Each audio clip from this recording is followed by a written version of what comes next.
Rome, Italy on Monday began a precarious economic reopening after facing Europe's deadliest coronavirus outbreak, with people re-emerging from their apartments and homes with a mix of relief and apprehension. The step out of lockdown was a modest one. Restaurants could reopen, but for takeout only. Funerals could resume, but capped at 15 people. Most significantly, many factories and construction projects restarted, with more than 4 million people, about a fifth of the Italian labor force, returning to their jobs. There will be many more opportunities for possible contagion, which we can only avoid with an even greater sense of responsibility, Prime Minister Giuseppe Conte wrote on social media the night before the restrictions lifted.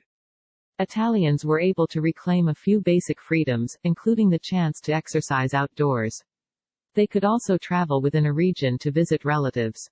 Italy, looking to lift lockdown starting May 4, considers advice from scientists, economists and psychiatrists.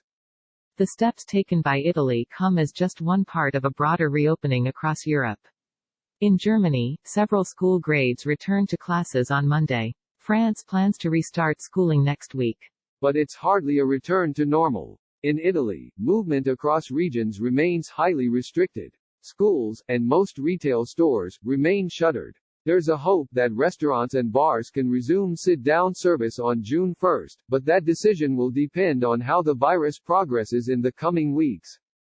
For many, the continued restrictions, and the uncertainty about how long they will last, have sparked signs of frustration. Restaurateurs have worried about running out of cash and closing permanently. The question of how fully to reopen has caused friction between Conte and regional governments, with some demanding a more accelerated pace. Sign up for our Coronavirus Updates newsletter to track the outbreak. All stories linked in the newsletter are free to access. But Italy is hemmed in by the scale of the outbreak.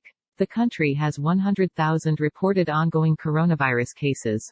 A government scientific panel, studying various reopening scenarios, found without school closures and continued widespread telework, Italian hospitals would again become overwhelmed. There is not much room to maneuver on reopenings, concluded the report, which was shared by the newspaper La Repubblica. As of now, the country plans to restart retail stores, along with museums, on May 18. But experts also worry that the virus could come roaring back. Italy has set guidelines, including the transmission rate of the virus and the regional hospital capacity, that would reactivate lockdowns in emerging hotspot areas.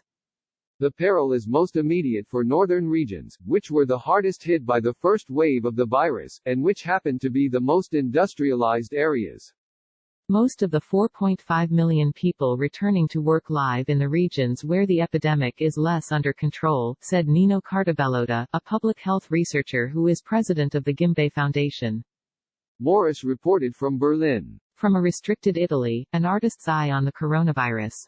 Italy's coronavirus deaths are staggering. They may be more preview than anomaly. Italy extends coronavirus lockdown to entire country, imposing restrictions on 60 million people. Today's coverage from Post correspondents around the world. Like Washington Post World on Facebook and stay updated on foreign news.